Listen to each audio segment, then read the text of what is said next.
Hi hello नमस्कार, मी सोनाली पुन्हा एकदा तुमचं स्वागत करते ब्लॉग्स विथ सोनालीमध्ये।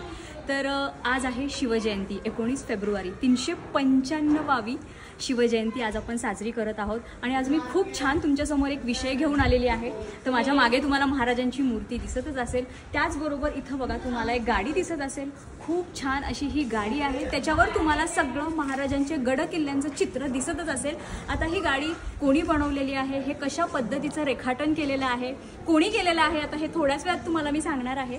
तर चला, तर आता हे आहेत गणेश शिंदे, त्यांनी ही जी गाडी आहे ती बनवलेली आहे। आता मी त्यांच्याकडनं जाणून घेणार आहे, माझी उत्सुकता खूप वाढलेली आहे। आय होप तुमची सुद्धा उत्सुकता वाढली असेल की त्यांनी हे कशा पद्धतीने केलं आहे। तर नमस्कार दादा, जय शिवराय। जय शिवराय। तर आता आम्हाला सांगा की ही संकल्पना तुम्हाला कशी सुचली आणि तुम्ही हे सगळं कसं केलं। बेसिकली मी एक कलाकार आहे आणि मी गेली 2 वर्ष आले आपल्या महाराजांच्या गडकिल्ल्यांचे तिथे जाऊन तिथे बसून मी सगळे पेंटिंग करत आहे। अच्छा, ते एकच आहे की आपल्या प्रत्येकाच्या घरामध्ये आपण महाराजांना बघतो, आपण महाराजांचं स्वराज्य आपण कधी पाहत नाही। माझा एकच उद्देश आहे की महाराजांसोबत त्यांचे गड किल्ले त्यांचं स्वराज्य ते पण त्यांच्यासोबत असलं पाहिजे। त्याचा एक भाग म्हणून की माझं ही एमएटी होती घरी जुनी आमच्या व्यवस्थित चालू केली आणि तिच्यावरती मी पूर्ण महाराष्ट्र असं भेटतोय।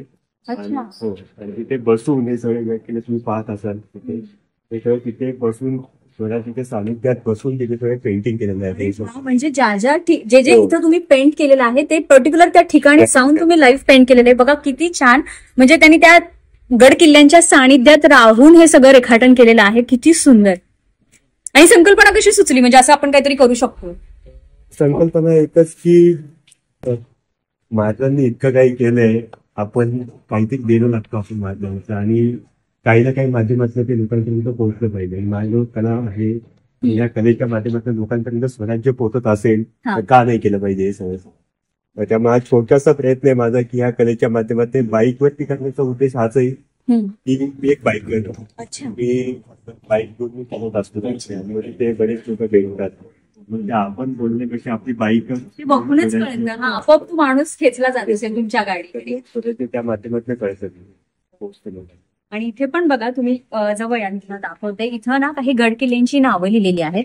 तर त्याचं पण आपण जे काही लॉजिक येते त्यांच्याकडनं जाणून घेऊ, तर आम्हाला सांगा जरा। बेसिकली इथे मी महाराजांचा प्रवास जो आहे किल्ले शिवनेरीवरती दुर्ग शिवनेरी, तिथे महाराजांचा जन्मस्थान आणि महाराजांना जेव्हा शेवटचा अखेरचा श्वास घेतला महाराजांनी ते विमान रायगड आणि इन बिटवीन जे आहे ते पहिली राजधानी स्वराज्याची, नंतर अफजल खानाचा वध, नंतर पन्हाळ्याचा वेढा, असे मेन जे घटना घडल्यात त्या इथे दाखवण्याचा प्रयत्न केला। इन शॉर्ट तुम्ही तो एक सिक्वेन्स दाखवला आहे। प्रवास जो आहे दुर्ग शिवनेरी ते विमान रायगड, महाराजांचा प्रवास जो आहे तो दाखवण्याचा प्रयत्न केला मी इथून। आणि म्हणून आपण म्हणतो ना की शिवनेरी जे आहे त्याचे पहिले 2 अक्षर शिव आणि राय, शिवराय, बरोबर। त्यामुळे आपण शिवराय जे नेमकं महाराष्ट्रात प्रवास ते दाखवण्याचा हा प्रयत्न केलेला आहे। बघा खूप बारकावेत या गाडीमध्ये, म्हणजे जेवढं आपल्याला बघता येईल ना तेवढे बारकावे। तिथे पण तुम्ही नीट बघा, सगळं त्यांनी एवढं बारीक काम केलेलं आहे आणि प्रत्येकामागं काही ना काहीतरी लॉजिक आहे। आणि तरी किती गड किल्ले आहेत आपल्या या गाडीवर साधारण? तसं पाहिलं तर एका गाडीवरती सगळे स्वराज्य बसणं शक्य नाही, त्यामुळे जितके मेन आता जितकं माझा ऑलमोस्ट निम्मा महाराष्ट्र झालेला आहे, जिथे इथे गाडी जात नाही तिथे मी कॅनव्हास घेऊन जातो आणि ते कॅनव्हास वरती पेंटिंग करतो, आणि जिथे ते शक्य होईल तिथे बाईक वरती चालते। पण आता ऑलमोस्ट 5000 किलोमीटर झालेला आहे आणि अजून सुद्धा हा प्रवास चालूच आहे। तो मे बी माहित नाही केव्हा संपेल आणि ह्या जन्मी थांबणार नाही। तुम्ही वेगळं करायचा प्रयत्न केलाय, म्हणजे एक पिढी आपल्या आमच्यासारखी पिढी किंवा येणाऱ्या तुमच्या पिढीसाठी हा आदर्श आहे। आणि अजूनही तुम्ही याच्यात काही वेगळं अजून चालू आहे तुमचं करणं, इनोव्हेटिव्ह का काही आहे अजून? चालू आहे, काही गोष्टी आहेत त्या हळूहळू येत राहतात। चालेल, आम्हाला पण उत्सुकता आहे त्या सगळ्या गोष्टी बघण्याची, आणि तुम्ही हा आम्हाला जो तुमचा मौल्यवान वेळ दिला ही गाडी घेऊन खूप आभारी। जय शिवराय। जय शिवराय। तर बघितलं मंडळी, खूप छान त्यांनी एक संकल्पना आपल्याशी शेअर केली। त्यांनी कशा पद्धतीने या पेंट केल्या आहेत, खूप छोटे छोटे बारकावे आहेत। तुम्हाला जर ही गाडी बघायची असेल तर मी जे गणेश दादा आहेत त्यांचा मी नंबर खाली शेअर करेन, तुम्ही त्यांना प्रत्यक्ष भेटा, व्हिजिट करा आणि तुम्ही सुद्धा या अशा संकल्पना तुम्हाला अजून काही वेगळ्या स्वरूपात जर उतरवायच्या असतील तुमच्या घरामध्ये किंवा दुसरीकडे कुठे, तर तुम्ही नक्कीच त्यांची भेट घ्या. ते नक्कीच तुम्हाला प्रॉपर गायडन्स देतील. आणि चला, तुम्हाला कसा वाटला आजचा व्हिडिओ? आवडला असेल तर व्हिडिओ जास्तीत जास्त आपल्या शिवभक्तांपर्यंत शेअर करा. तर चला भेटूया पुढच्या अशाच एका छानशा व्हिडिओमध्ये. तोपर्यंत हसत राहा, हेल्दी राहा. जय शिवराय. वा, अगदी बारकाव्याने त्याच्याकडे बघत राहावं असं वाटतं. त्या गाडीकडे एवढं सुंदर रेखाटन केले. ही शान कोणाची? फक्त आमच्या शिवबांची. झाले बहु होतील बहु, पण शिवरायांसारखा कोणीच नाही. तर बघा मंडळी, खूप सुंदर ही कला आहे. सगळ्या शिवभक्तांसाठी ही एक प्रेरणा आहे.